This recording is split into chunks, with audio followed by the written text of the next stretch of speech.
Good morning, my dear friends. My dear off-roaders, hope you are staying safe and doing well today.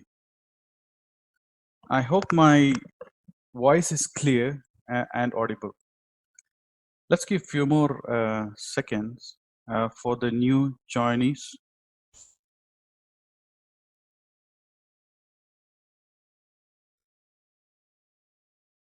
Because I can see last minute people are joining in.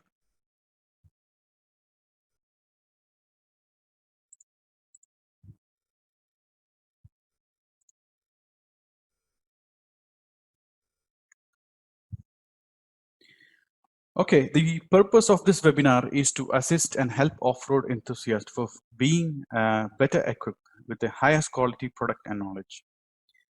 The presentation that we have seen might go up to an hour. First part of the presentation will be introduction of 4x4Gulf, and then I'll hand over to Bestline for their introduction. We'll have a question answer in the end. We'll be having a raffle draw at the end of the webinar. So please stay tuned until the end of the session, as the prize will be given to whoever is present at the end. My dear friends, I'm very excited today, and it's our honor to introduce you to a well-known and very old 4x4 garage, Bestline. Let me introduce you to key people. An expert off-roader with 15 years of off-roading and avid bike, who has experience in automotive industry from 1991. Ladies and gentlemen, please welcome Vinod Bhai. Vinod Bhai, are you there? Hi, Vinod Bhai. Yeah, can you hear me, Samir? Yes, yes. Hi, Vinod Bhai. Hi, how are you doing? I'm very well. Thank you very much. Thanks. And we also have another off-roader since 2008, and he supports the family business of Bestline Garage. Please welcome the face of Bestline that every one of us knows here. We know him as the one and only Kiran. Yes, Kiran. Hello guys. Hello Samir.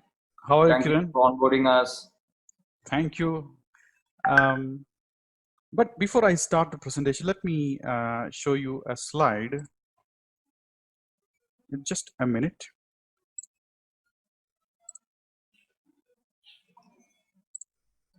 I hope you guys can see the screen here. Okay.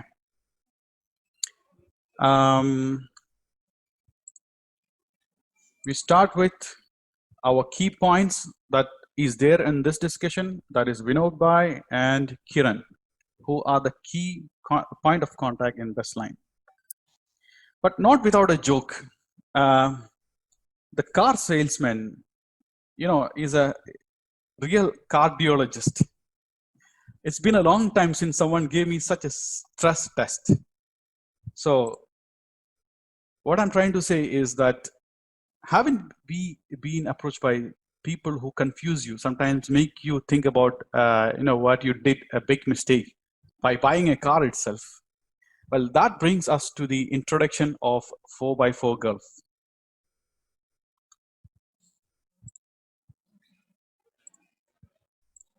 So my name is Samir Ali. I'm the founder of the group, and off-roading is my passion.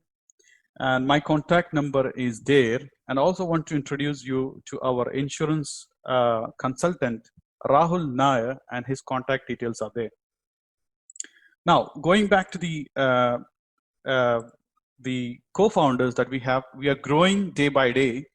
And we have Jameen George, Zaid, Zoeb, Rahul, Naju, Sandhubai, Maman, Shimoli, Matthews, and Salman.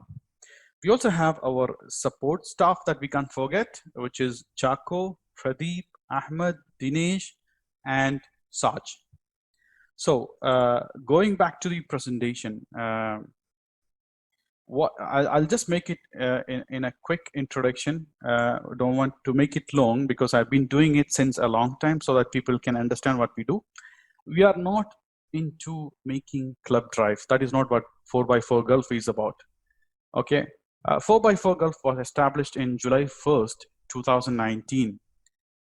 So we started it as a WhatsApp group. After going through a lot of off-roading, we noticed many of us don't get right advice, or we are confused with making right decisions, such as what upgrade should I have on my car, all the off-road, what right garages that we have to go to. So many of us end up buying either the wrong product with the wrong choices. What we can help and what is our future, that is more important. So we wish to be your one-stop shop for all your off-roading requirement. We are setting up a website which will be ready hopefully within few weeks, which only focus on 4x4 vehicles. You can buy and sell your 4x4 vehicles. You can sell your suspensions, compressors, and the suppliers can also sell their products in our website.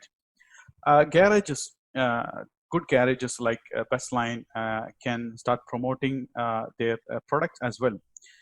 Finally, you can meet a lot of off-roaders and friends, and make a lot of friends, meet with them. We'll also be providing you off-road insurance, rent-a-car services in case if you have to take your vehicle to Bestline and get it serviced, then you can do that as well.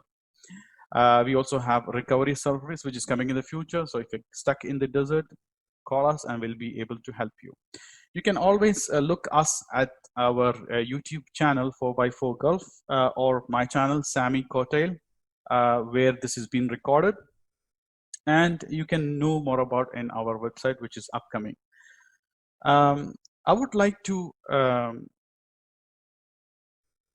share with you, I've been doing my most of my vehicles, and many vehicles have been going to Bestline Garage, and we are very happy with the way the service is done. It's quality service, as well as the pricing is really good. So with that, let me hand over the stage to the Bestline team for them to give a quick company introduction, being a very old company. So let me stop my presentation here and back to Vinod Bhai and Kiran. So tell us more about Bestline. Thank you, Samir, and thank you 4x4 Gulf. It's been a pleasure for us to be on board with them and giving this opportunity to stage our garage in your, or introduce our garage to your club. So we as a garage started in 2003. We were just a normal mechanical services provider, and what in 2011, when after I started off-roading, we found there is a lack of expertise in this market to provide us some services. Okay. Especially when it came to my car, obviously, yeah. I found the that problem, and okay. We thought of starting a division for off-road in this garage. So obviously, that's the beginning, and we started very lightly with the normal suspension upgrades. Then we moved on to rest of the off-road accessories. And then slowly we started the fabrication unit. Okay. So now that's one of our key areas where we are doing mostly the custom jobs on fabrication. Okay. And so we make bumpers. We are making roll cages for the vehicle. We are making the tire carriers, custom tire carriers for the vehicle. So these are some of the key areas where we are focusing right now. And obviously we have also now moved on, and from last month we have another expert joined us in off-road industry, Mr. Vinod. Okay. So you want to introduce yourself? Hi Samir and rest of the folks in 4x4 Gulf. I've been into this industry for some time, from 91 onwards. It's quite old. Doing yes. off-roading. Yeah, but that's a when you put it in a whole, it's not really off-roading. It's basically in the workshop, from the workshop sector. Off-roading is from 2005. Okay. And I've seen quite a lot of vehicles up there. And personally, myself, being into the garage, I've been trying to find the best for my vehicle, which of course related to other vehicles as well, which was coming with me later on. Okay. So in terms of service, being in this industry again, I've been trying to give my best in sort of in all the fields, like off-roading equipment, lifting, mechanical stuff, accessories, like, you know, normal accessories what they fix in off-roading. I have seen a lot of off-roaders, since you said this, having you know, nice bumpers, metal bumpers, specially designed. And I asked them, where did you get it from? And they used to say, this is from Bestline. So yeah, in that way, a lot of people has your metal bumpers, and I see them as a nice quality.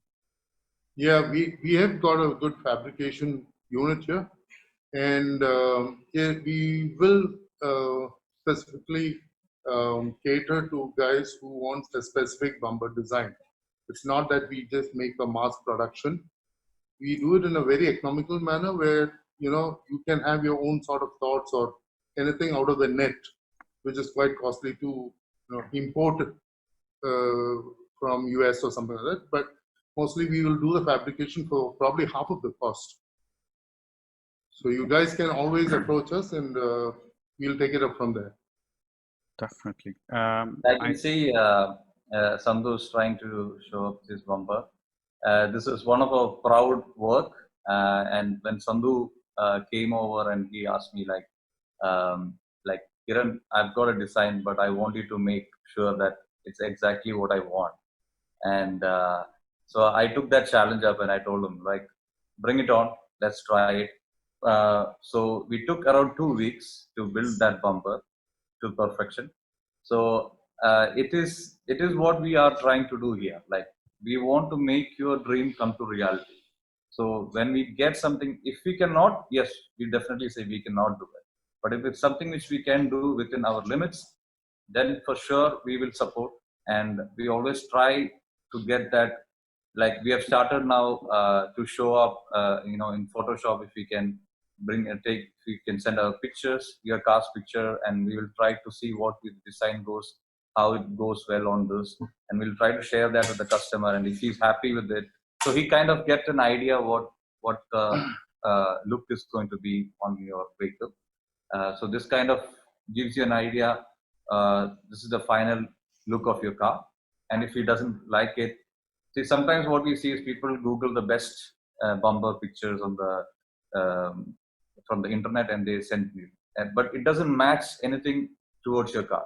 But we try to fix that design to match your car, because that's the design you like, and then we try to fix that on your car. I think that is very important. It's not just that you make a design, you have to make sure that it fits your car properly, and then it does not affect any other parts of your car, or it doesn't damage any other parts of your car. Like I know that AC pipe goes in, someone designed in the wrong way, and then it got hit and it got broken. So yeah, you have to really be careful on the fabrication side, so that it doesn't affect your other areas. Like, especially when you're making the bumper, you have to be very sure that it doesn't get any kind of poking materials which that affects the, you know, the radiator side or anything which can damage the radiator, and which will cause the overheating in the of the vehicle, and, you know, leaks, the such things. Yes. So that brings up to our first poll. Let's start with a poll to make it interesting. So let me get the poll ready. Launching the poll just now.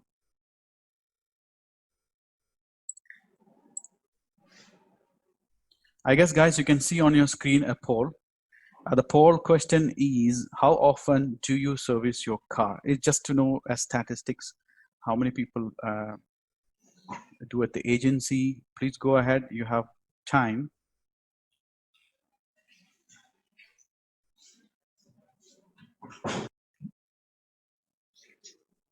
We'll wait for a few more seconds.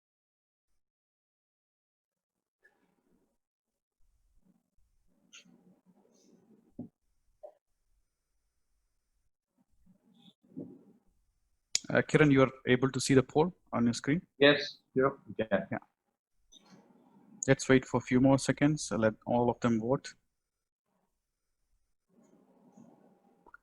Okay, so the poll has ended. So that's funny. So the answer is once in a week, once in a month. Of course, nobody does in a week. Between 3 months if you don't travel. Whenever I feel the service is required, that's the majority answer. I do at the agency, I do at garages. So 18% at the garages. So could you give more hint about this is how people thinks, and what you think about for those people who say whenever I feel service is required? Can I answer that? Yes, please go ahead. See, well, basically services are done according to your car and what oil you put in there, and you have the sticker or your service light coming on. That's how the normal service goes, right? Now, in off-roading scene, I personally would not have a 10,000 synthetic oil sitting for 10,000 kilometers in my engine, because off-roading has nothing to do with kilometers. You know, there's a lot of spin and the engine rates are really high. So if you're using your car only for off-roading, if it is me, I would put a synthetic oil which is for 10,000 and replace it at every 5,000 for my engine life. Because there's a lot of silicon pulled into the engine oil, whatever filters you put. And you're doing, you're doing runs at very high RPM, which is normally not done in a normal car on the road. So my advice to any of you guys, off-roaders, would be do your oil change every 5,000 kilometers, no matter whether you put synthetic oil or any other oil. I'm telling you, because of my experience. Okay, try to get the oil change earlier than normal. You don't have to wait till the 10,000 kilometer service, and get a good oil for yourself. Everybody has got different oils to choose from. You know, they've got so much oils in the market, and they can choose for themselves. When you come here to this garage, we use premium oil, of course, but we would ask you to, if it's just an off-roading car, that is, we would ask you to replace the engine oil every 5,000. That's a word of advice. Okay. So we have an attendee who has raised his hand. Let me help him to talk.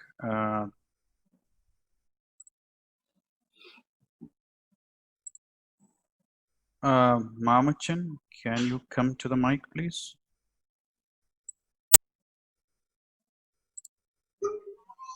Yes, Amir, can you hear me? Yes, yes. Please go ahead. Any questions you have? Look, I generally, I have a Ford Raptor, and I generally do the service it's an agency maintained car, so I generally do it at a tire. Okay. I just wanted to ask you, like, since you mentioned about the frequency of service. Okay. We do off-roading almost every week, and you said every 5,000. Is that depend on the make of the car or the power of the engine, or is there any particular measures you advise? Mine is 6.2 liter. It's a heavy machine, as you know, 2014 Raptor. Do you have any particular recommendations on the frequency apart from the advice which you have already given? Thanks, Mamachan. Yeah, the question is to Bestline. Yeah. Thank you, Mamachan, for asking that. No matter what car you use, what power your car is, what I'm trying to tell you is it's not a road running car. You know, it's a car which is being used for off-roading, and in off-roading, of course, the engine turns in real high RPM all the time, most of the time, and you cannot relate that to the normal kilometer service which is given by the company.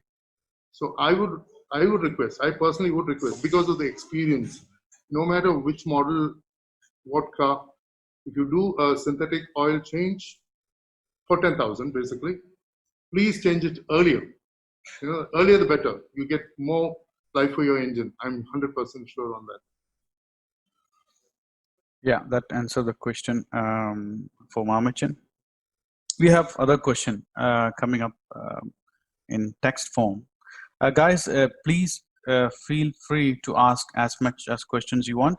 And plus, if you need to come and ask in voice, then please do that as well. We have Shimoli Shinoi. Let me allow her to talk.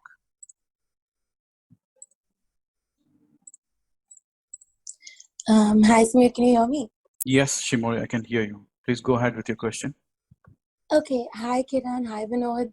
Hi. Hi.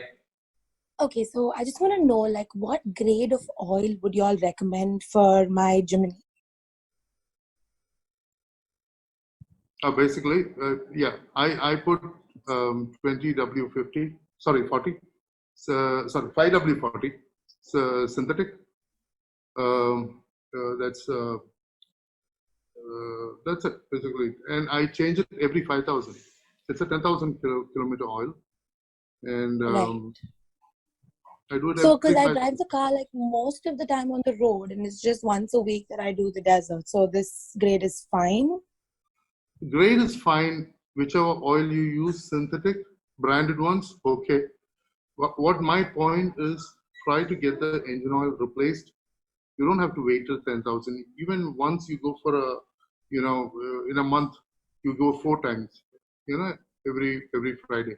I go, of course, so I change Right. every 5,000 to 6,000.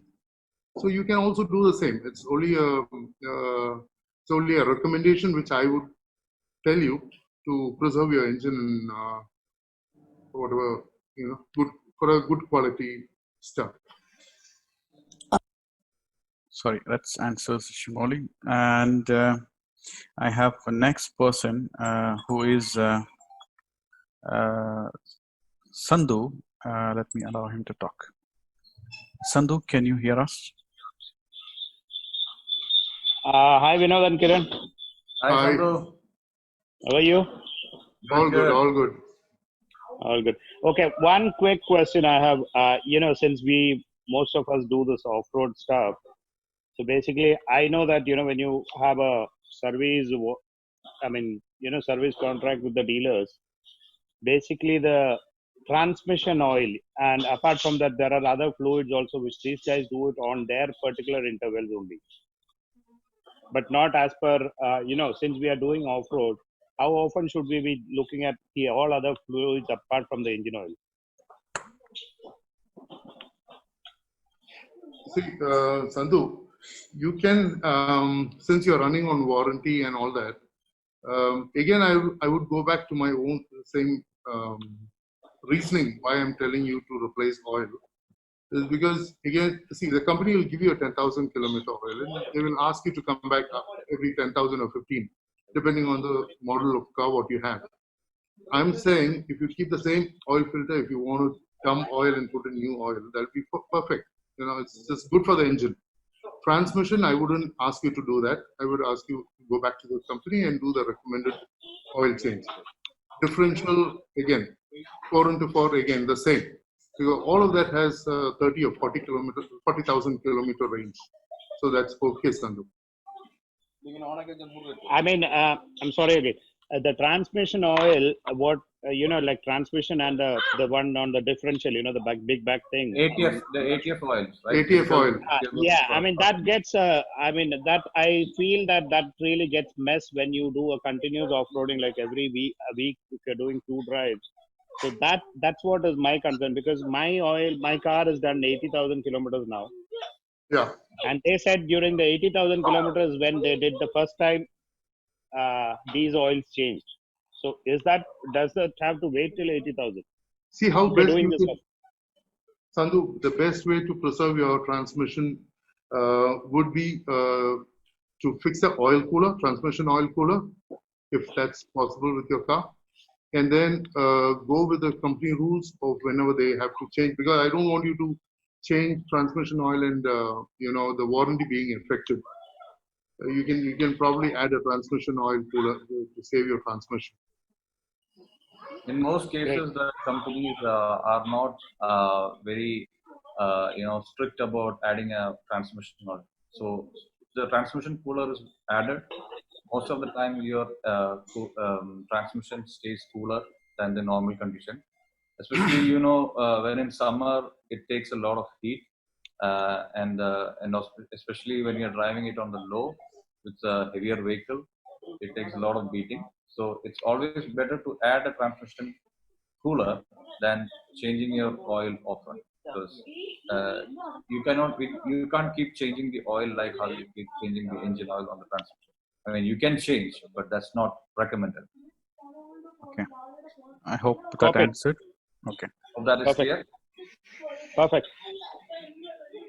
So we have the next person, Rahul Nair, allowing to talk. I think whoever raised their hands, please put it down, because we will start thinking that you need to ask more questions. Like I can see, Mamachan, Shimoli, and Sandhu has raised their hands again. So if you don't have to talk, then please don't raise. Yeah. Okay. If you want to ask questions, then please do raise your hands. Not a problem. Rahul, can you come to the mic, please? Hi Samir, hi Bestline, and hi all the participants.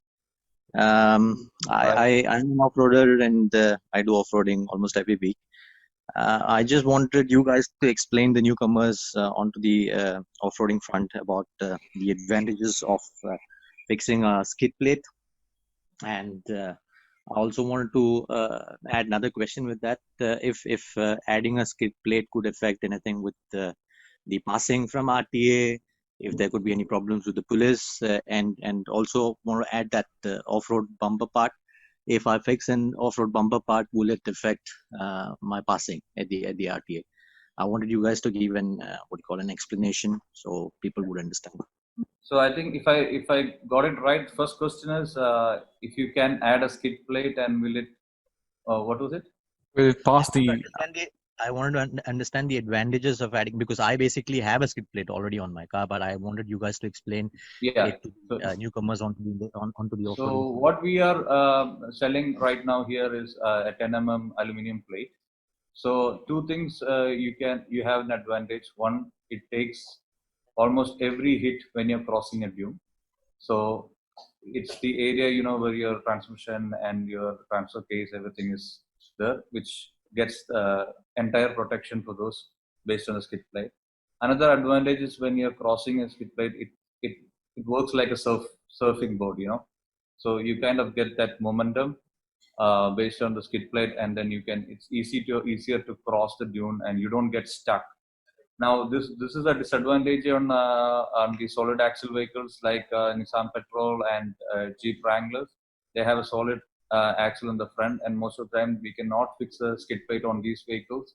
And you can see most of them the moment they cross the dunes, they hit with the with the axle, and most of the time they get damaged. And this is why we also recommend to do a reinforcement for the solid vehicle for their drive axles, and so that whenever you hit, the impact is taken on the reinforcement before bending the tube, because once the tube is bent, it's very expensive. So that's I was telling this because I don't know which car you're driving.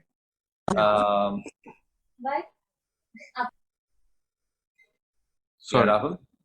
I drive an FJ Cruiser, but Okay. it is a general question for Yeah, everybody. so for the FJ, this is the biggest advantage you have, because it's an independent suspension in the front. So your second question was regarding The RTA passing of having a RTA skid. passing. Yes. So the metal bumpers are usually not allowed if you don't have any specific purpose. So right now, RTA is quite strict about metal bumpers. But lately, what we have noticed that they are coming back.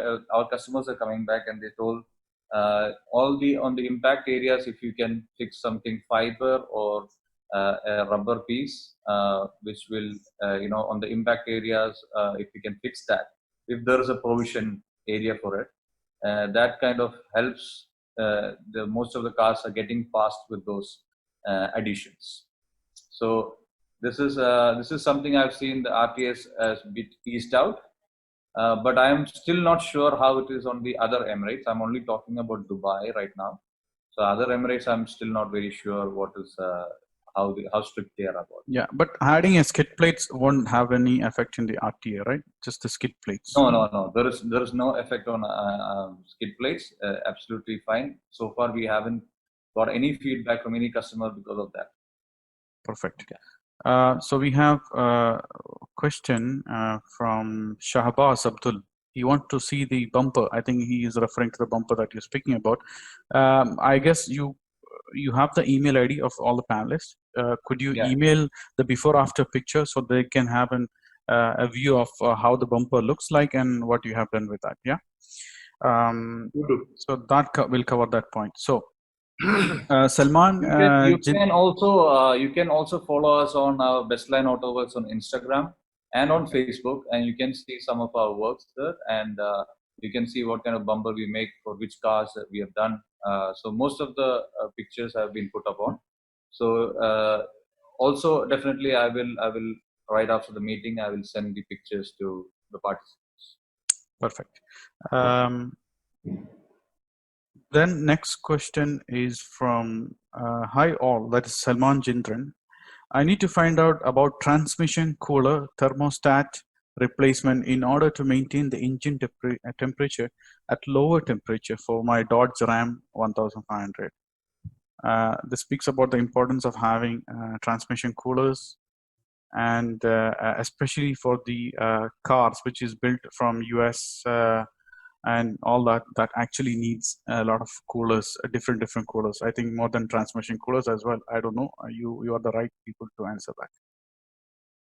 So we do recommend the transmission coolers for most of the off-roading cars. So even if it's a Toyota, people have this in mind that if it's a Toyota, it doesn't get heated up. But trust me, I'm driving myself a Toyota right now, so I know I've driven both American and Japanese cars. So adding a transmission cooler is the best thing to do to your transmission, especially when you're off-roading. There are Dirali brands like Dirali, and then there is TrueCool, Flexolite. There's many good products which is available in the market. You can also, based on your budget, you can also use cheaper transmission cooler, but as long as it works, it's fine. So the advantage of TrueCooler, it's quite big in size, so it can hold more oil in it. So it's one of the recommended brands from our side. And also Dirale comes with an extra fan on the cooler, which kinds of helps when the outside temperature is more hotter, and then which we can switch on the fan, and which helps to cool the transmission faster.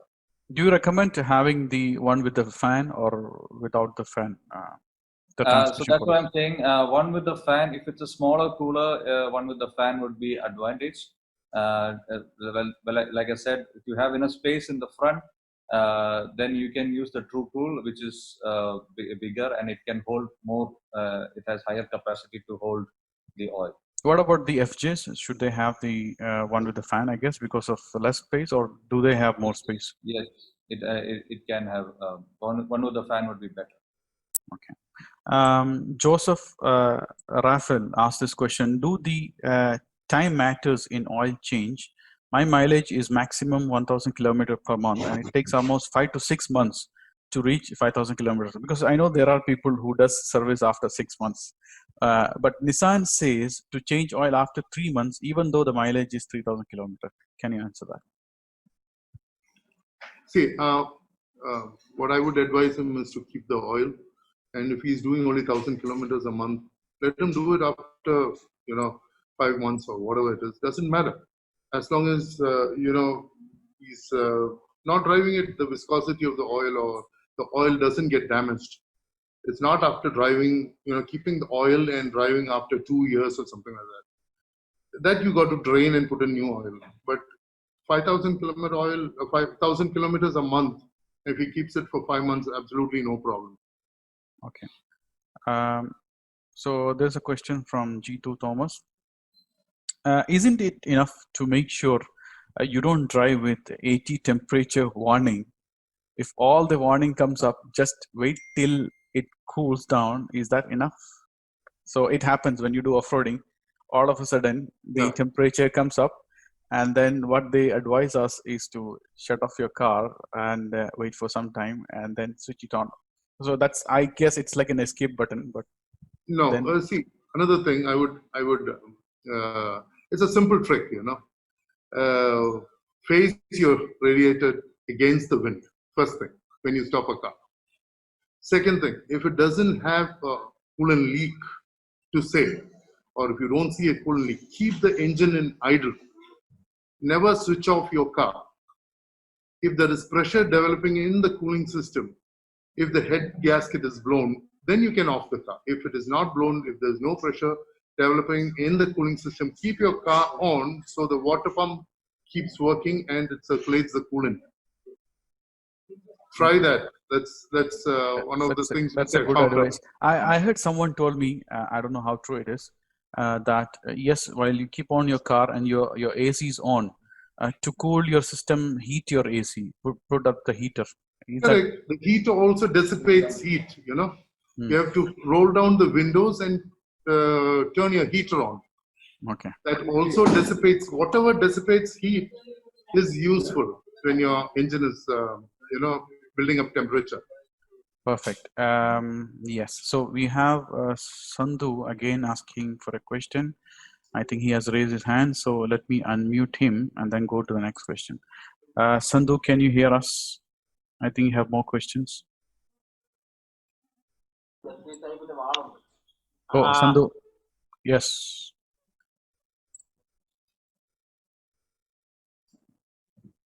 Yeah, hello. you can hear?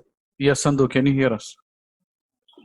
Okay, on this, we just had that debate on this. I mean, not a question coming out like the service advisor usually ask us to do the service on a regular intervals, either 6 months or whichever is your kilometers, like it is 10,000, 10,000.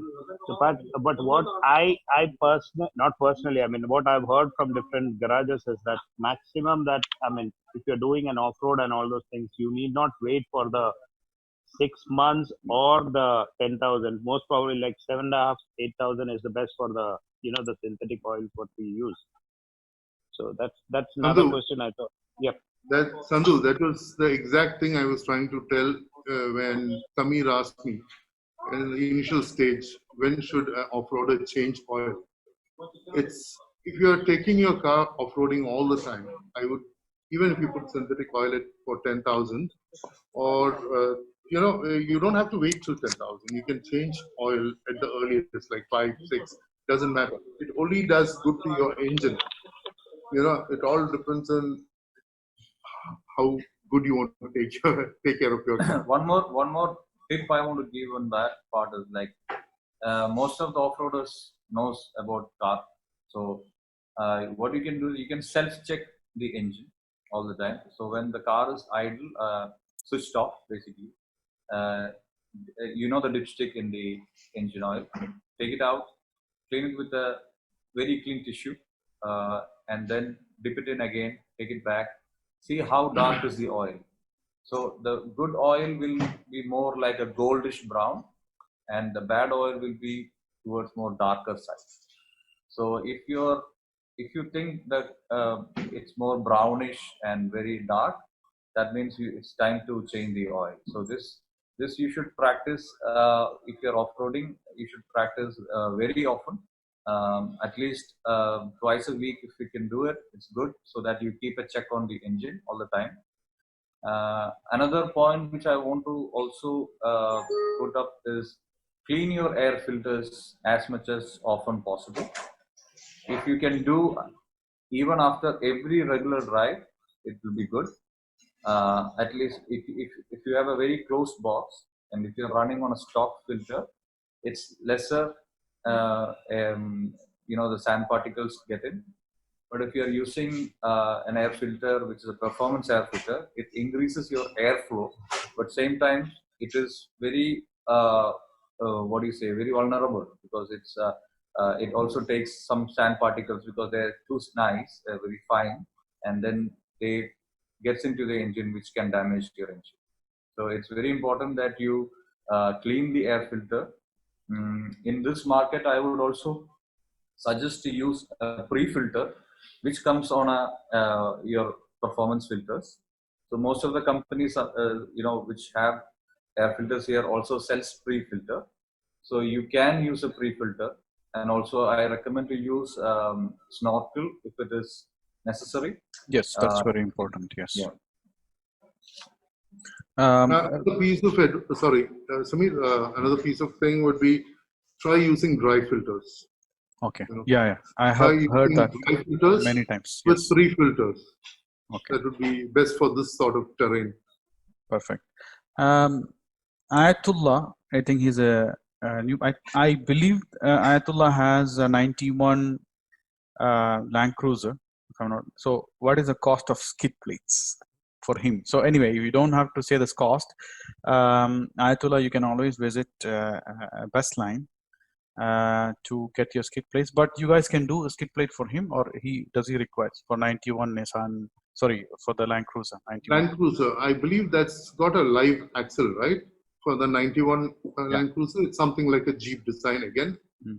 We'll have to, we don't have a prefabricated one here, but definitely we would be able to help them out at the best means and with the best designs.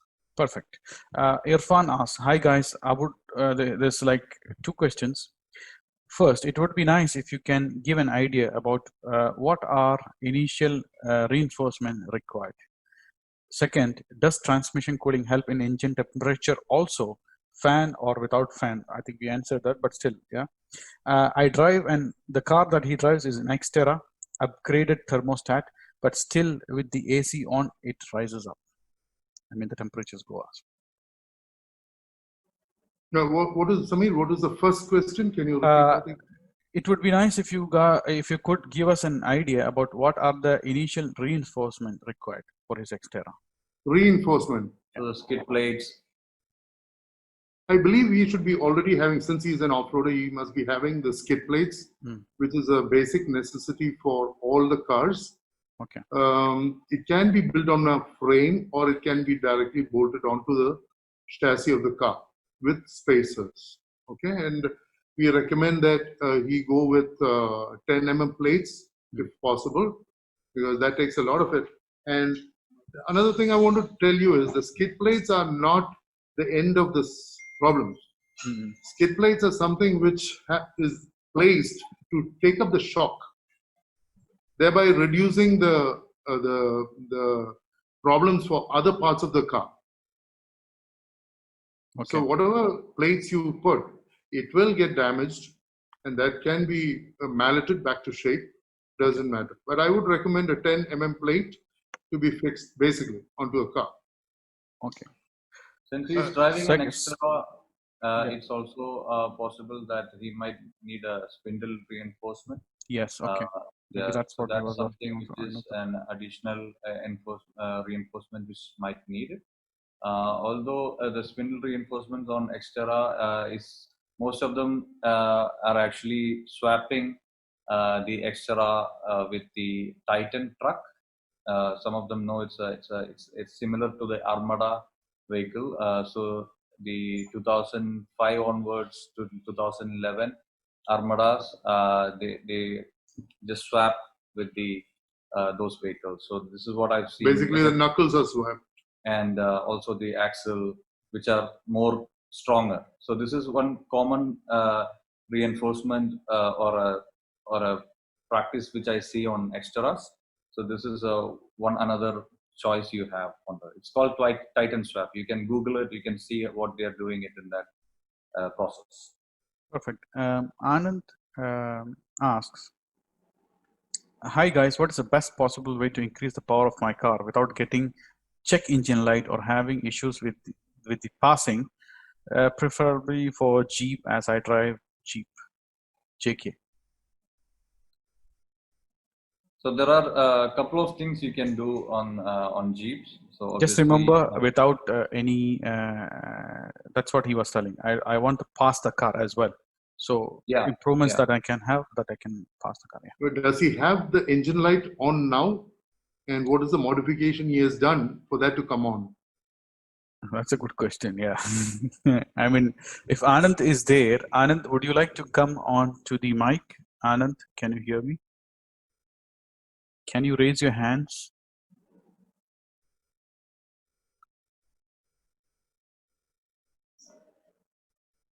Okay, I think he's not, he might not have, yeah, Anand is raising his hand, so let me allow to talk. Yes, Anand, go ahead. Ask your question, please, directly.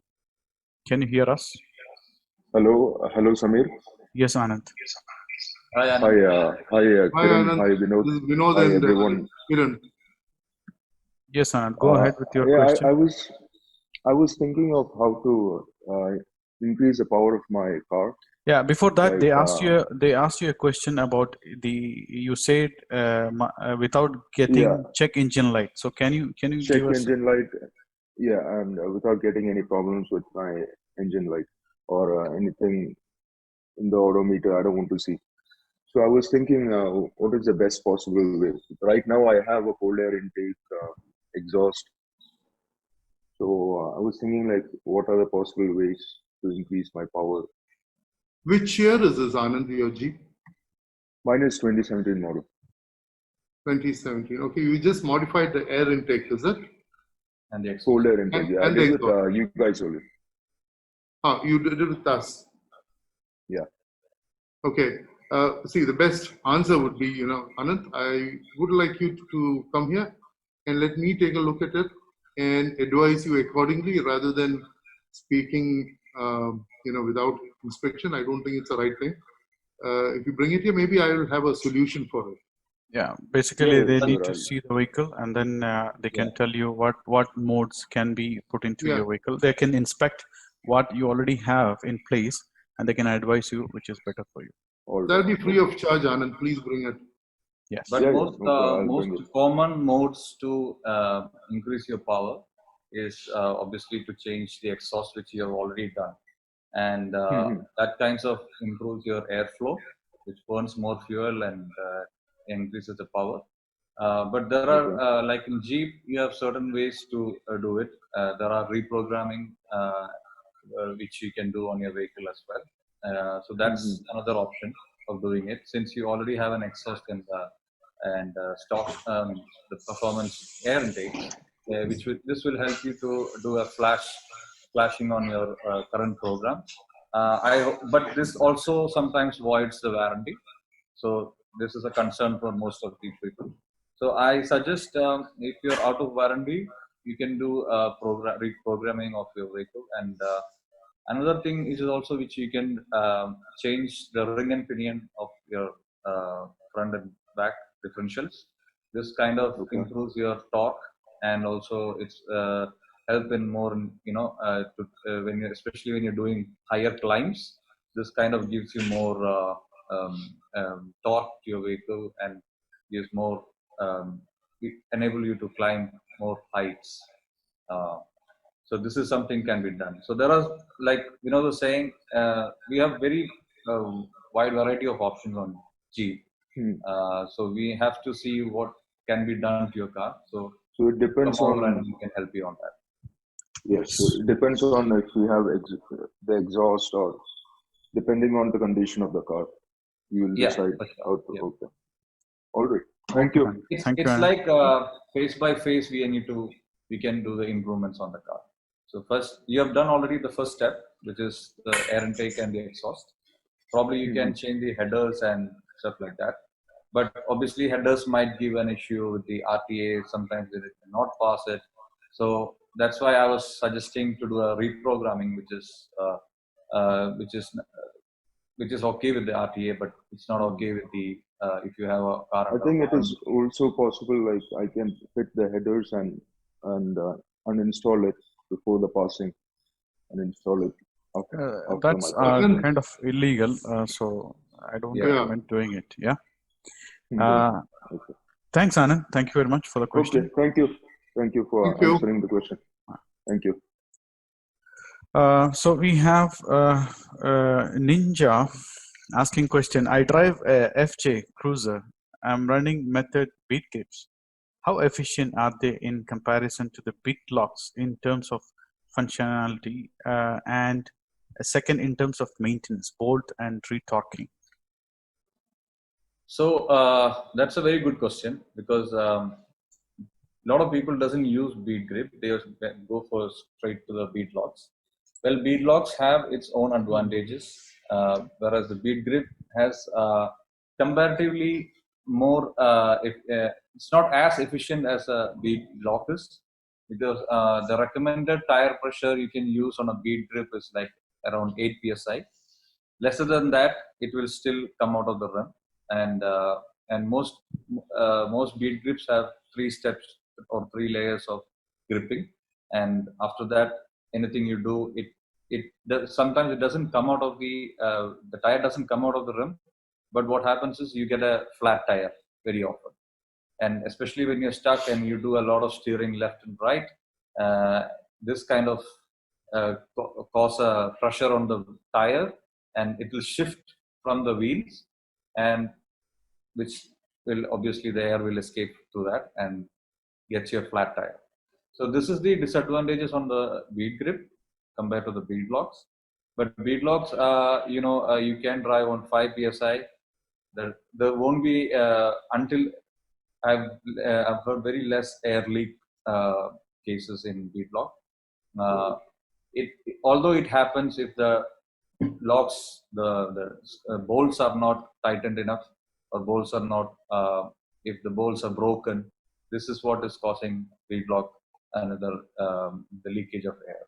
But it's when you are using a bead lock, it's obviously you have to retorque it at least every 1,000 or 2,000 kilometers gap, which is very important.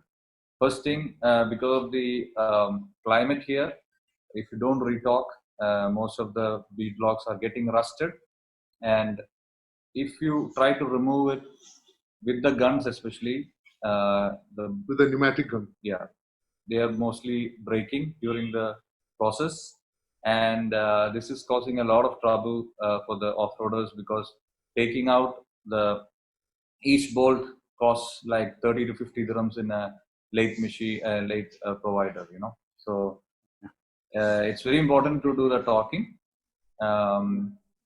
So that I do recommend like every 1,000 kilometers. It's something which you can do by yourself, or you can obviously come here. But so you can check it online and see how people are doing it, and most of the time it's a DIY thing to do. So this is a recommendation to do that. Yeah, we have a lot of questions now. Sorry for this. So let's get into it. That's from Dominic Lobo. Is it recommended for 2013 Prado to have a full skid plate underneath? Currently, I have only on the front one. So he wants to extend his skid plates. Do you think it is good to have it? The most recommended skid plates are only till transfer case. You can have the full one, obviously, but your drive shaft has to be considered, because that's a moving item, and here we flex a lot. So the people who are using full skid plates are mostly using the wadis. It's mainly for the protection, and if you're going to the wadis, yes, you can use the full protection skid plates. But if you are going only in the desert, I think only till half is more recommended. Okay. Because Irfan asked Samir Bhai, my second question not answered, to add a 4mm steel skid plate or a 10mm aluminum. This is the extra guy. You understood what he was asking for? If not, we did not hear that. Sorry. We did not hear that. Okay. So the 4mm skid plate, like it's always recommended to use the aluminum than the steel. But yeah, I mean it's two choices. It's one is more cost effective. Like if you use the 10mm, it's more expensive than the 4mm. So advantage wise, if you look, aluminum is better, because it's a place where it gets heated up. So same time you want the heat to come down. So aluminum is more lighter and also absorbs heat, and then dissipates very faster. So whereas the metal keeps the heat on, and it's not good for your internal parts. Perfect. Shivin Joseph Matthew, do you also service and do maintenance of normal sedan cars? I have 2012 Accord.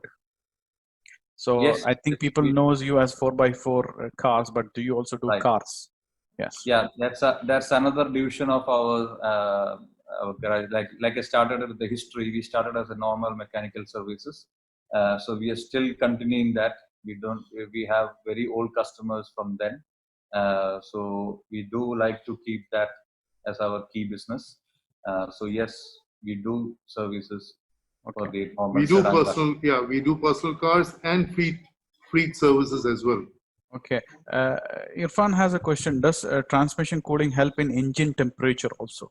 He knows that transmission cooler helps with the gear oil, I guess. That's what he was thinking. And the engine temperature as well, without or with the fan.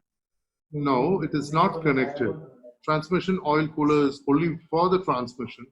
Okay. Engine oil is normally cooled by either an engine cooler for different models or by the normal coolant, which is again into the radiator. Okay. And he says, I drive an extra with upgraded thermostat, but still the AC on, it rises. Irfan, would you mind coming up and to the mic so you can ask the question directly? Irfan, can you hear me?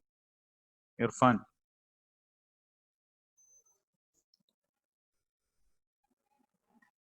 We'll wait for a few minutes, a few seconds, sorry, and then we'll go to the next question.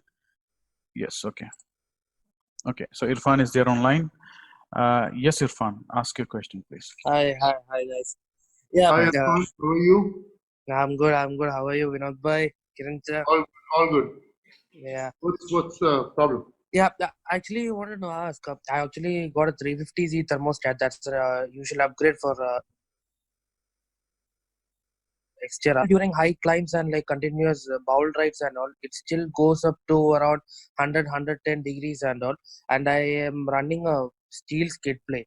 So right now, two questions that popped up is that because I'm running a steel skid plate, does it have any effect on the engine heating? And secondly, transmission cooling, I had it out. No, you just answered that one. Thank you. I don't have a transmission cooler. I am running on the factory one. So I just wanted to understand if that transmission cooling also has an effect on engine cooling as well. Can I answer? Yeah, go on. Thank you. Irfan, first thing is, I would definitely recommend an aluminum skid plate, ventilated aluminum skid plate. You need from air, air sweeping into the engine from all the sides possible whenever we do off-roading, especially at this time of the year. First thing is that. Second thing is, if you have your radiator flushed or replaced recently. Yes. I've completely flushed and it's in good condition radiator. And because when I changed thermostat, I made sure that all the components are set.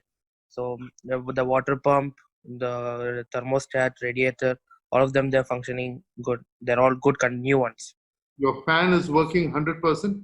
Is it going to all? Yeah, I've changed the fan clutch also. Fan clutch and the electrical fan.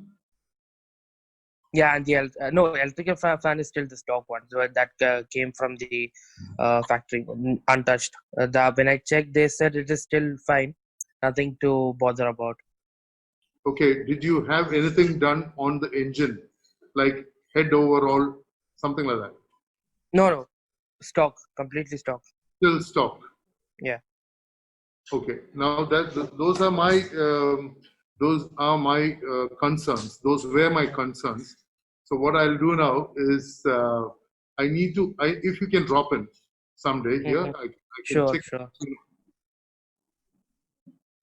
And I think another, maybe it's a common issue with, as you know, Nissan engines are very.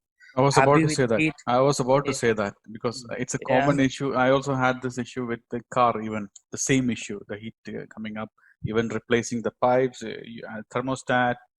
I did so many things, but anyway. I think I just want to know one thing, if it's possible, because I tried in some other garages also regarding adding an auxiliary fan, like Nissan Patrol, Y61, Y62, they have an auxiliary fan, right? So it's kind of similar way I wanted to do it on Xterra, but the places they were telling it is not possible for Xterra because there's no space or something like that. And I haven't seen much anybody doing it in my group also.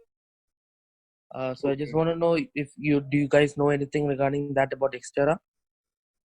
Not really. If adding another fan is an option, but since you have said you have not undergone to head overhaul, your radiator is good, your thermostat is upgraded, your mechanical fan clutch is okay, and Mr. Samir is also saying he is also faced the same issue. Now the only thing is we can top it up with a external fan, like what you said. Yeah. We'll have to accommodate one. So we'll have to do a necessary modification, accommodate one, and see whether it works or not. That'll be a example for other extra owners. Since you have Yeah. been doing all those, everything is right. But Irfan, so is it also happening only during the summer, or is it happening all the time for you? No, mostly summers only I have this going beyond the limit heat issue. But when I after like 2 rounds, then I just put it down around, then keep it on idle. It comes back, then it's fine. Because the thing is that I see Toyota guys with me, they run and they don't have much of an issue. And me, I have to do this, I have to wait for a while, then again I have to start. So that is why I was thinking if there is a way I can keep my engine temperature cool.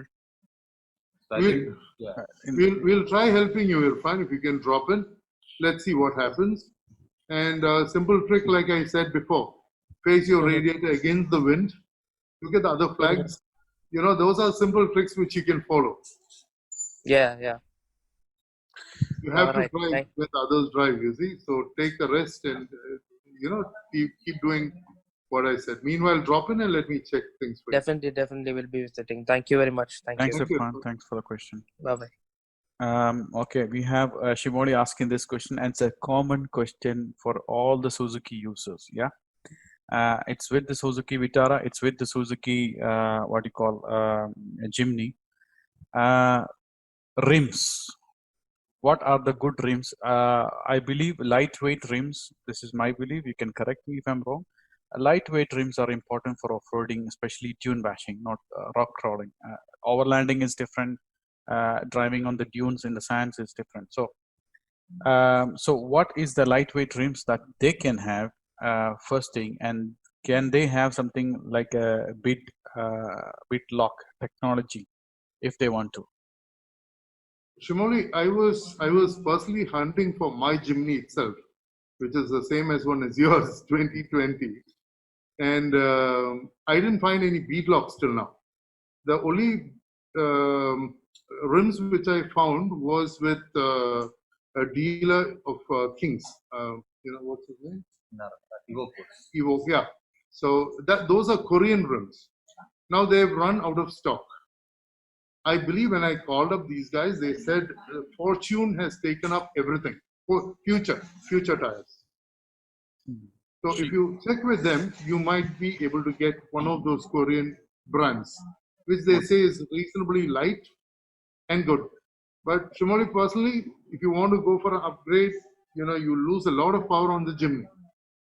So she's looking for a wide traction. She wants to make a bigger size as well.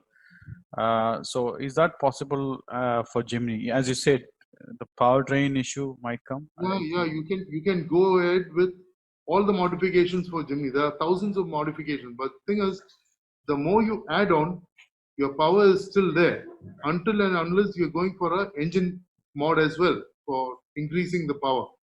So you put bigger tires, direct loss of power on the wheels is going to be huge.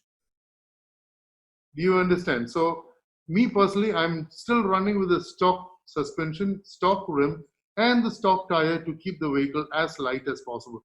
Just being careful on the dips and ditches and all that. I still lead intermediate and all those guys with the Jimny. Yeah? Perfect. That's nice to hear. I mean, that will boost their confidence as well. Sorry, Sami.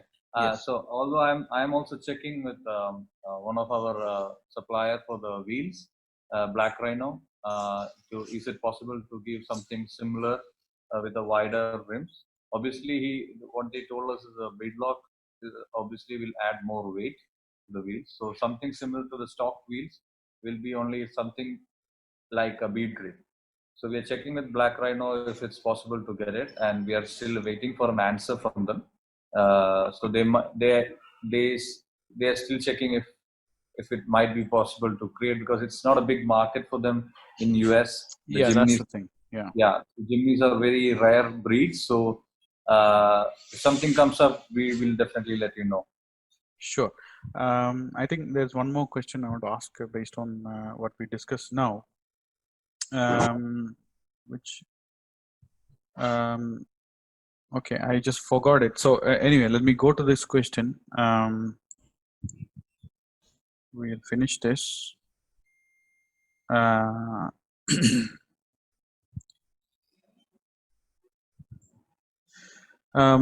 Tausif says, my ABS warning light is staying even after switching off the ABS switch.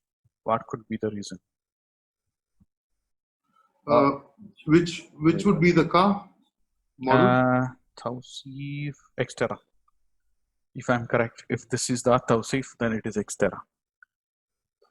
Tausif, if you're there, would you like to ask the question directly? Tausif. Yes, Tausif will ask directly. Hold on. Yes, Tausif, can you come to the mic, please?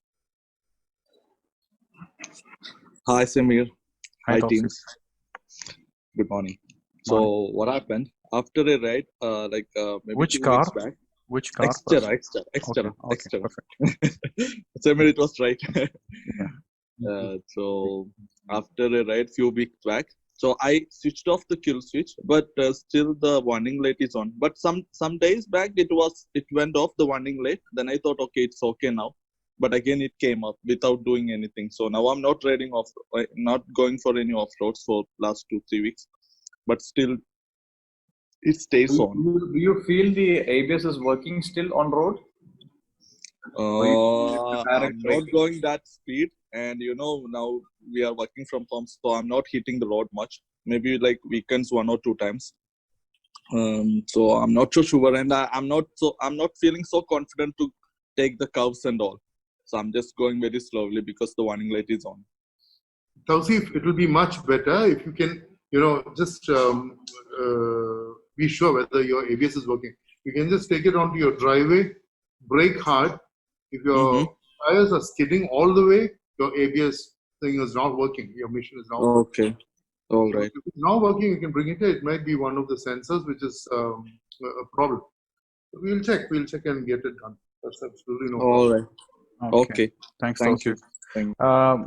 Savio asked, hi Vinod and Kiran, I own an Xterra off-road with 2-inch lift.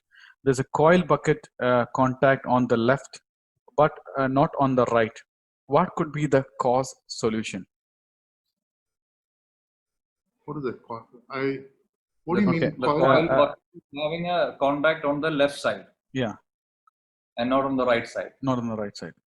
And what could be the reason? The upper one or the lower? Savio, if you're there, can you come to the mic, please? Savio, can you come quickly? Okay, let's wait a few seconds and go to the next question. He has not raised his hand until now. Savio, if you can hear, please come.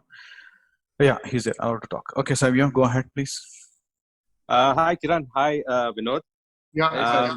I own an Xterra, an off-road version. I got a 2-inch lift done with the Foam Cell Pro from Ironman. Now, immediately after doing the lift, I still had my stock upper arms, stock UCAs on it, right? Immediately after I did the lift, it was fine. But after a couple of drives, I've noticed a coil bucket contact where the upper arm on the left kind of is scraping the coil bucket cover.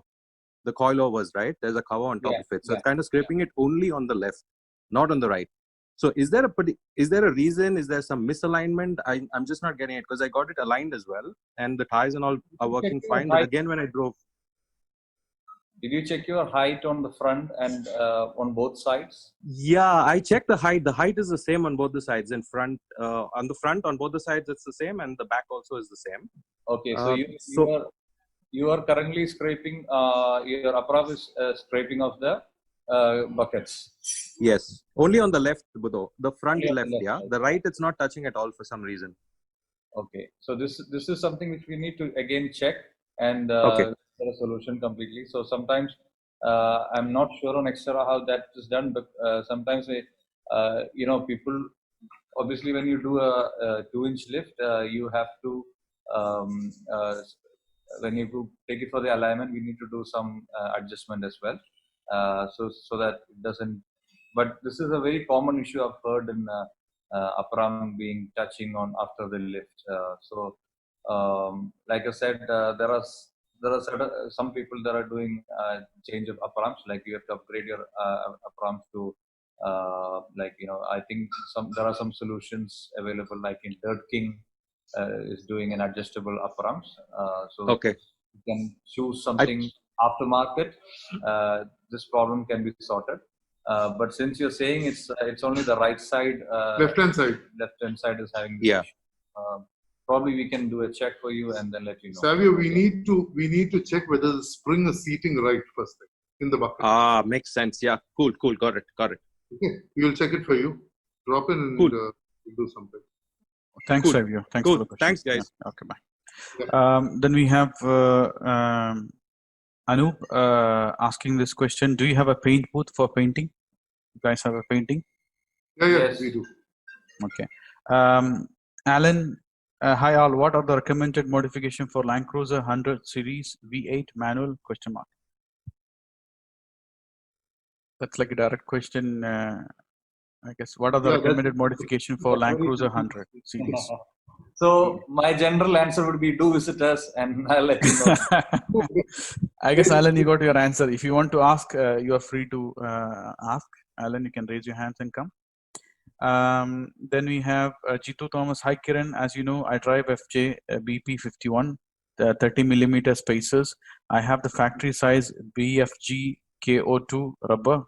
That's a BF Goodrich, I guess. While turning, the left wheel is slightly rubbing the body mount location. Any pointers? Only the side is rubbing, right side is fine. Yes, I think. So I believe, Jitu, you're not driving with an adjustable upper control arms. So the only option is we can either do a body mount chopping and get more room for the tire to turn. Maybe a little bit of adjustment on the wheel alignment also can help He you. says with upper control arm, yeah? He has an upper control arm. With upper control arm, but does he say which adjustable or non-adjustable? Is it adjustable or non-adjustable, Jitu? Can you, if you want, you can come to the mic, Jitu, directly ask the question, because I think we are almost done. Questions. Jitu, can you raise your hands? Yeah, okay. Yes, Jitu, go ahead. Hi, Kiran. Hi, Jitu. Yeah, all good. Yeah, just the left side is rubbing. I have a Dobinson. I got everything from you only, the BP51 and the Dobinson. Okay. So you have I believe the Dobinson ones are not adjustable. Yeah, non-adjustable. Like I said, maybe have you tried the wheel alignments from the wheel alignment shops? If they could pull it to the maximum. Yeah, alignments are fine. It's within the range. It's ever so slightly touching the place where the body mount chop is usually happening. There's a small rubber plastic. Yeah. So we will have to in that cases and you're running on what tires size? Factory size. It's BFG KO2 factory size tires. 275. I think 275, 75, 17. Yeah, that's not factory. That's okay. Then I might be wrong. I don't remember the correct number, but it's a factory size. It's factory I haven't changed the tire size. So probably that's 275, 65, 70. Probably, yeah, correct, yeah. Okay. So the one of the option is to chop your that rubbing area, and it's one of the recommended options we have. It doesn't affect any of your the chassis or anything. It's just giving more room by removing that pointed areas. But body mount chopping, is it okay with the RTA passings? Yes, it's absolutely fine. No problem. There's no issue. Okay, all right. But why only on the left side? That's what I was confused. We can take it to the wheel alignment shop and ask them to do. They can bring it forward by 2 mm max. We can try asking them to do it, and then we will see whether it touches or not. If it touches again, then we will do the body chop. Yeah. Okay. But anyways, I'm very happy with Bestline's performance and everything. I mean, I'm a very happy customer with Bestline. Thank you, guys. Thanks, Jitu. Thank you very much. Thank you. Okay, then we have Alan asking the question. A friend of mine was asking if freewheeling hubs make any difference to the mileage of an SUV. Freewheeling hubs, I don't think so. My personal experience, I didn't find much of a difference. Okay. That's my opinion. It Fine, depends not a on how problem. you drive and there's so many other things. Yeah, there's two questions lined up from same person. Relating to my previous question, the whole reason I went for bead grips because of the bead locks, bolts cracking, but unavoidable air loss is still there. Is there any solution of the to the bolts breaking or getting stuck within, so I can shift to bead lock with confidence? Yeah, we've got some bolts to a specific grade which doesn't break. Oh, that's nice. Okay. Also Yeah, don't rust. and it also doesn't rust. So and we recommend that everything be taken out and be replaced with the bolts what we have. We will probably send him the specification of Okay. what bolts we have if he shares the email ID, and we can take it up from there. Yeah, and relating to my previous question, the whole reason I went with big because big. Okay, so I think we answered that. It's copy pasted 2 times. Okay, and then I think we are answered with this one more question here coming up. Is dyno tuning actually beneficial? If so, after adding, what modification is worth tuning the car? Basically, see, people can go with different tunes for different cars. If it's a JK, if it's a Nissan, if it's a Toyota, they can go with different thing. Dyno is just a mechanism to check what power you increased from the standard to the tuned one. Okay. Another one with yeah, go ahead if you want to add up to that. So you can tune any mode, like any cars, the way you want it. Like so, based on what accessories or equipments you have on your vehicle, you can tune accordingly and try to gain as much as possible. So there are people who do the tuning on the stock vehicles as well to gain more HP on their engines. So there are people who does, but my recommendation is like to, if you have some modes, it will be better to do the modes To do the dyno with the modes, because that gives you more more higher results than doing it on a stock. Okay, Method Race Wheels and Black Rhino are two rim brands we are hearing these days. Which one would you recommend and why? This is a fight between Method and Rhino. Yes. Okay, so Method came first, so they are more popular. Black Rhino is it's an emerging product in UAE actually. It's got variety of the products. Like they come in different styles. So people who have actually seen Method a lot, now they slowly started moving to Black Rhino. I myself have moved to Black Rhino, so I've used a Method in the past. So for me, one thing I've seen with the Black Rhino is the variety they provide in terms of colors, designs. So the boredom is gone of seeing the same similar, like Method comes with 2 bead locks, whereas Black Rhino comes with 4. They both are more rigid in their structure. So Black Rhino and is also offering the warranty of any kind of structural damage happens, not of abusing, but otherwise they would be replacing the wheels. So they're giving this 1-year warranty for this. Like I said, it's just because more popular in this market. Now slowly we are getting Black Rhino is one of the bigger company Competition. with more designs available. Okay. There are other companies also coming up, like Fuel is one other option. And as you know, XT is one of the oldest and first one to bring bead locks in the market. But I don't think we have a great distributor, so we are depending on the outside distributors to provide it. But yeah, in terms of support we have more on Method and Black Rhino. Perfect. So that's good to hear that we have Black Rhinos, and you guys are also selling Black Rhinos? Yes, we do sell Black Rhino. We support Black Rhino a lot. First of all, I really like the brand and the way they are bringing up this brand is also looking very promising. We have recently started selling Black Rhino brands. Perfect. That's good to hear. The forerunners are becoming popular by the day, and we saw post of bestline on Project Matrix. How would you put them against the likes of FJ Cruiser and Jeep Wranglers? It's a very good question because Forerunner, I recently purchased a Forerunner, which is from the used market. So they are not locally available. We have to import them, or you have to buy it off from the used car market in Al Aviv or in Sharjah.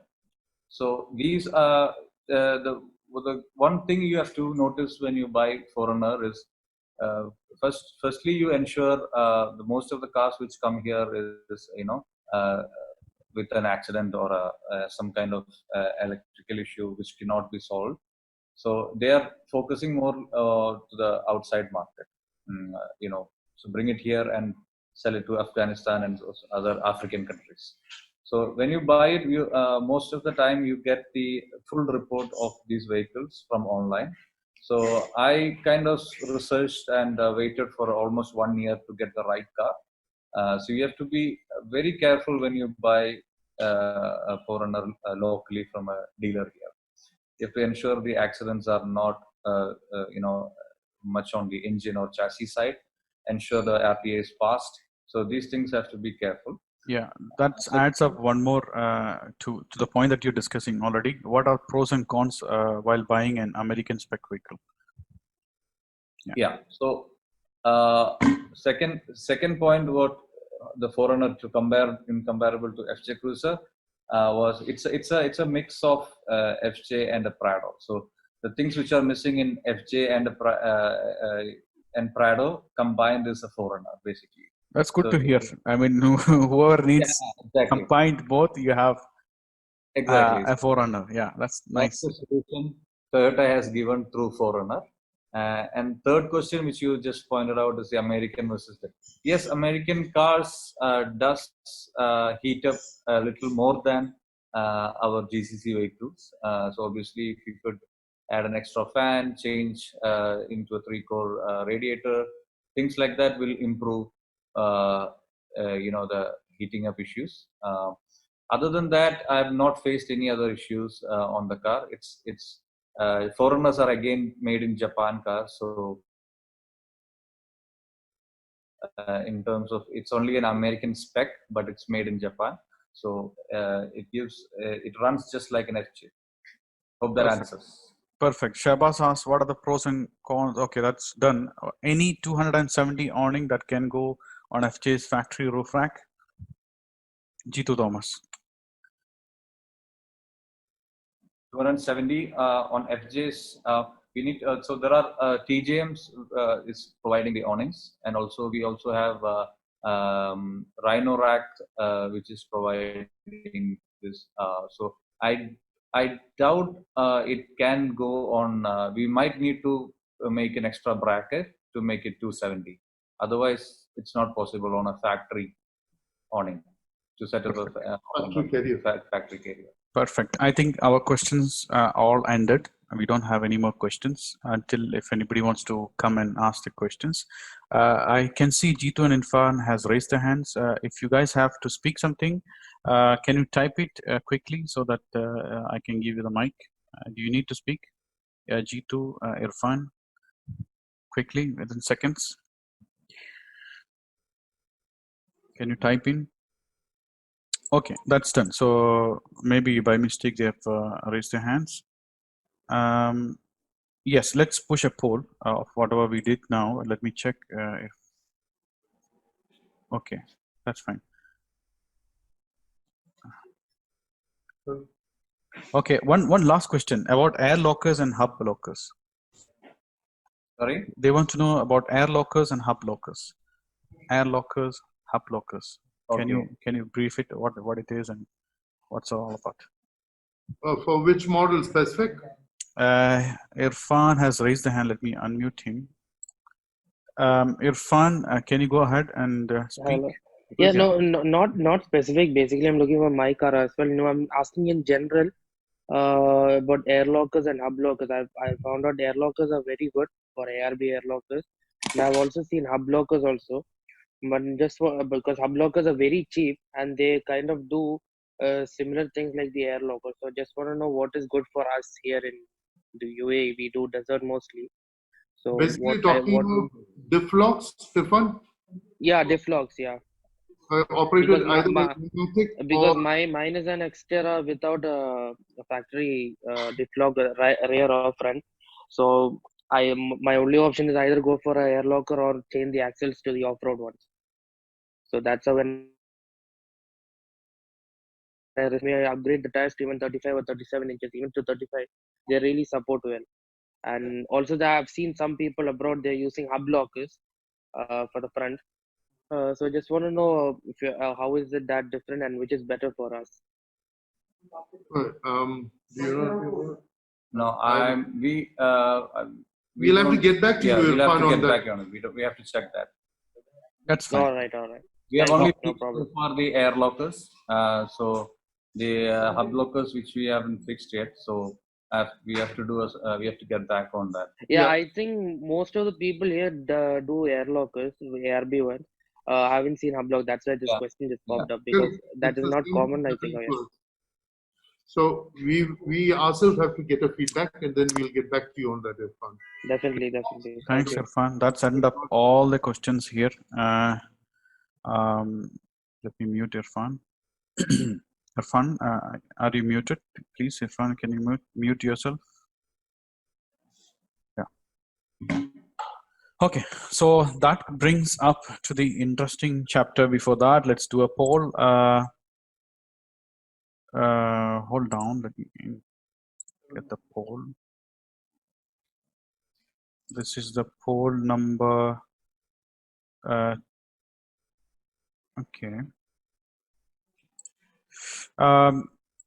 There you go. Your review on this webinar. Excellent, good, okay, not up to the standards. You are free to choose whatever you want. Need improvements? I'll email Samir Ali K1 to give you better suggestions. Welcome. Suggestions are welcome. Yeah. You can email me on how to make this better.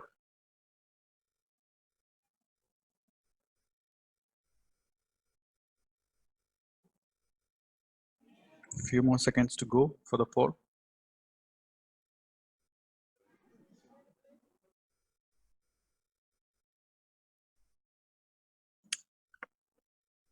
So ending the poll, thank you very much, guys. I think our efforts are working well. We are helping out a lot of off-roading community to choose the right products and right garages after going through their reviews. Bestline is also selected after getting a good reviews and for so many people. Now, to the poll. Before that, let me push one more poll. Let's see, because how you got, if you get educated or you still didn't know about it. So the last poll is about okay.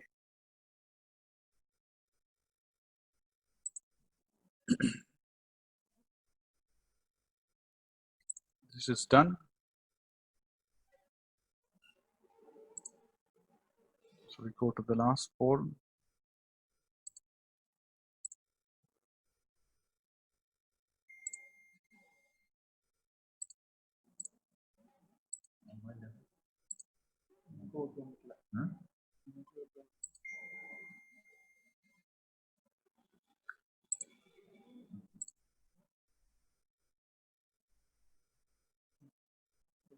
Sorry, I'm ending this. There's a mistake in the polling. Sorry, so I apologize for that. Okay. Let's see. What have you learned? What is the difference in using 5W30, 10W60 oil? Is there a preferred difference based on seasonal changes. So can you change it based on the season? So guys, answer this question. It's all about, it's all the same, but coming in different names. I never knew anything about it. Can you explain? I'm happy with the standard oil change that some people might be doing from Adnok or in any other locations. So waiting for a few more seconds. I can see there's a change in the poll. Slowly, people are changing.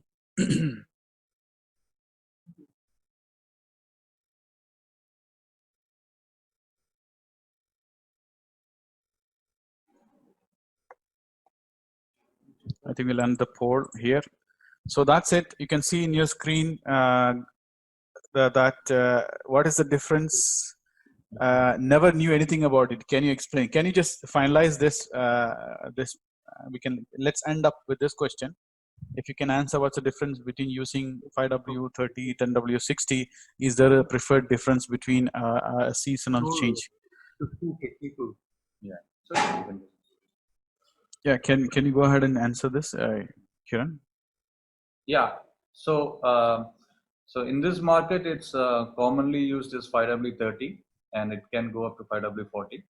And as you know, our summer gets heated up to 50.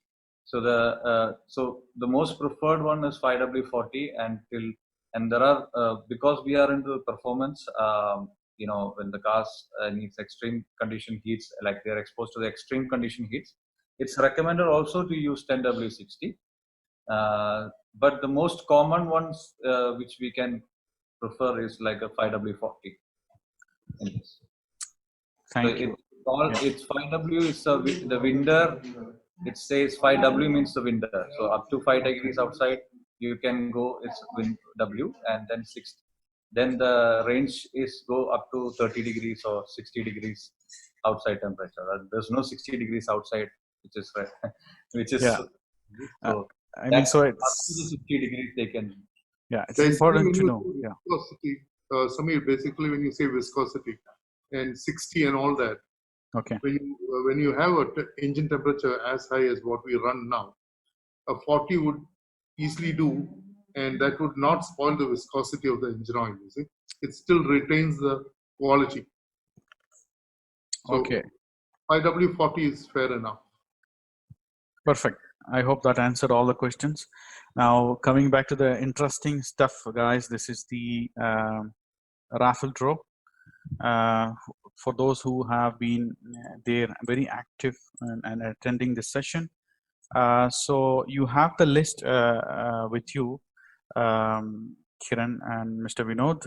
So can you pull it out and tell us what is the first prize that we'll be discussing about? Kiran has got the list. So I've got for the first question, since it's an engine oil, so we have a oil voucher for the 10,000 kilometers, free oil service. Okay, so the first one is free oil service, and let's see who the winner is. So can you pick up the draw and let us know who's the winner for that from your end? Okay, so we have to do that? Yeah, from your end. Right. It won't be fair if I do it from my end. I will do it. One I will do from my end, but let's do it from your end. Okay. You randomly select from the attendees. You can see here. Yeah. You can just. So Jitu, I would give Jitu. Jitu Thomas. Okay, Jitu, can you raise your hands? You have one free oil change. Unmute. There you go, Jitu.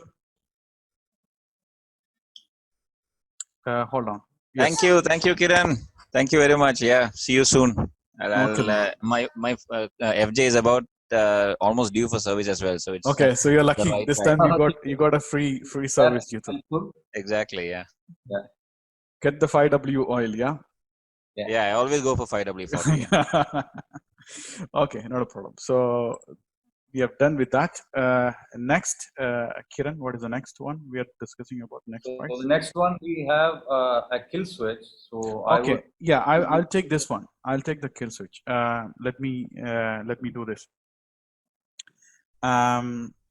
First of all,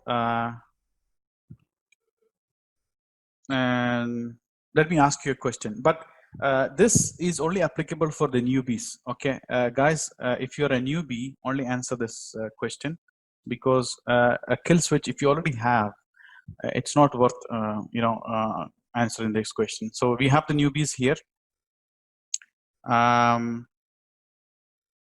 Question is, why you need to have skid plates?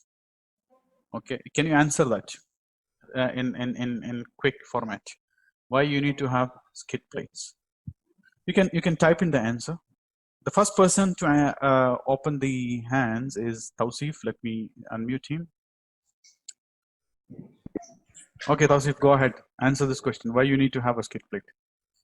Hi, Samir. We need to have a skid plate to secure our. For me, it's an Xterra, so to secure my radiator, then transmission, engine. These are my knowledge. Okay, Kiran, are you happy with the answer? Very much. Okay, so there you go. You get the free kill switch, Tausif. Congrats. Thank you, Samuel. I will be visiting them today. Okay, good luck. Good luck. Thank you. Next up, Kiran, what is the next thing?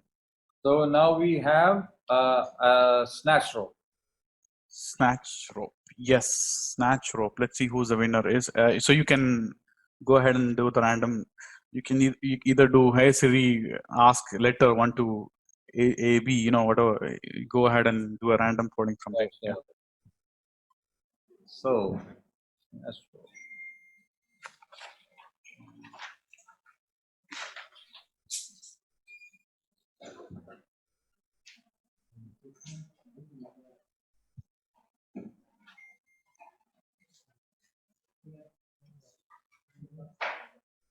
It's up to you, or you can ask a question. You can ask a simple question. If anybody answers quickly, they can answer. Salman is desperate. Bro, I want to win this time. Okay, Ask a question, anything related to off-roading, and see who answers first. Yeah. Let's make it that in that fair way. Yeah.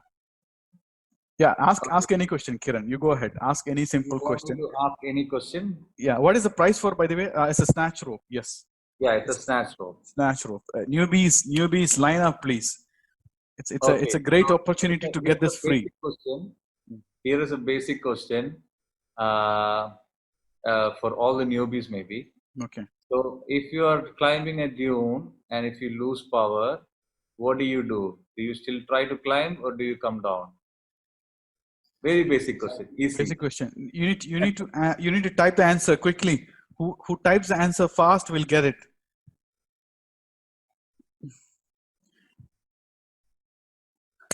It's a lot of. Hold on. Let me see who's the winner.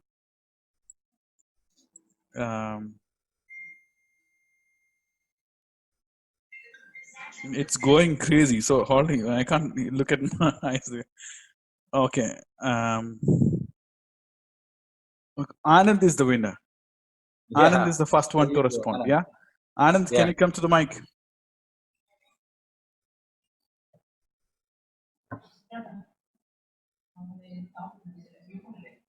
Anand, are you there? Anand. If you don't respond to the mic, it will be given to the next person. You're clear about it. Anand, can you come? Repeat.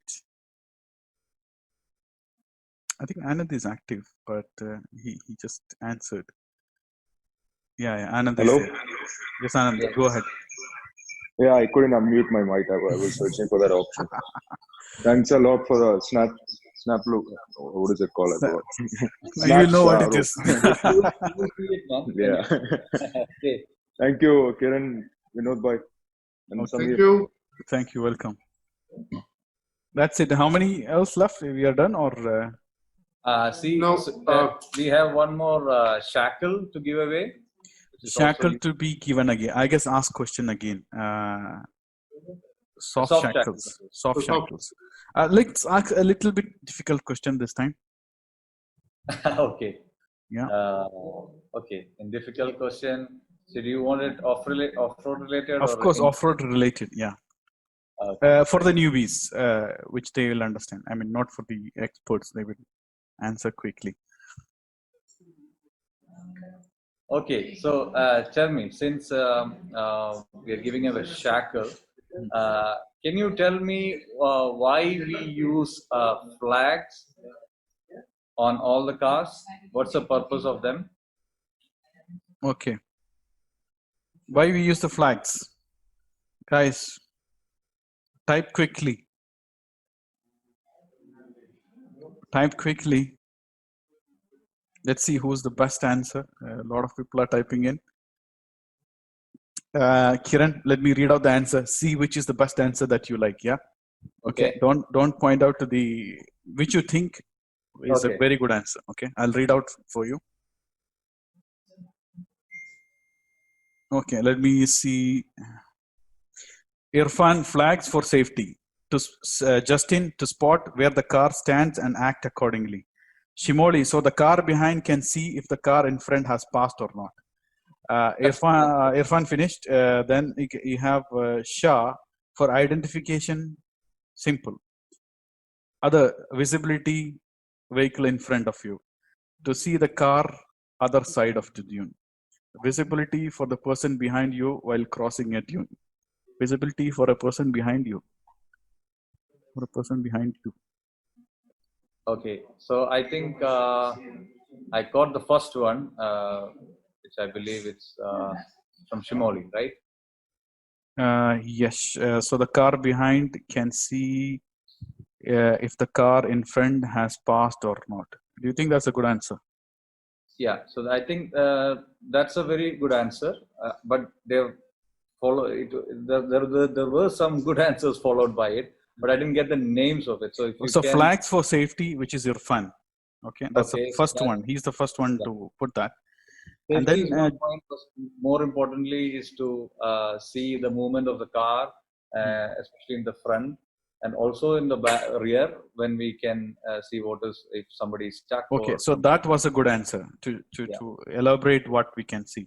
In that case, I think Shimoli is the one taking this credit. So Shimoli, can you come up and come to the mic?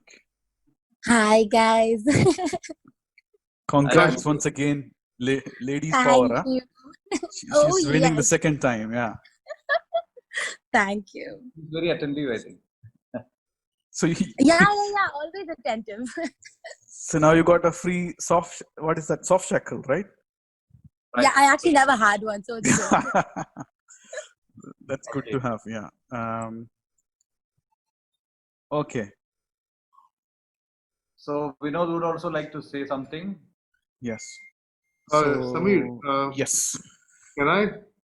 Yeah, please go ahead, please. Would like to offer all the participants in this group, in the discussion, a free air filter clean.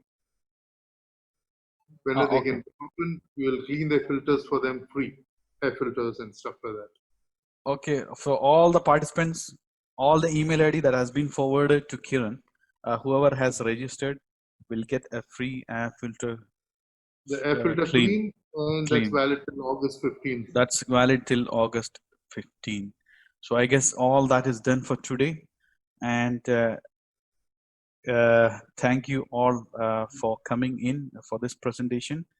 And I would also thank Bestline for spending time with us to answer a lot of questions. We have dragged this to 1 hour and 45 minutes. It's a long time. And we really thank you guys for spending time in educating our guys. And the time is running so fast that we don't know that how fast it is running. Ending points, anything that you guys would like to say, and then we can close this webinar. For me, I would like to say drive safe, of course. Keep your cars in good health, and give it to the right guys, whomever you think are good in the market and who knows what they're talking about. Thank you guys. Thanks Kiran, thanks Vinod Bhai, and thank you to all the attendees. Until then, peace out, and we'll see you next time with next webinar. Thank you, sure. Samir. Thank you. Thank you.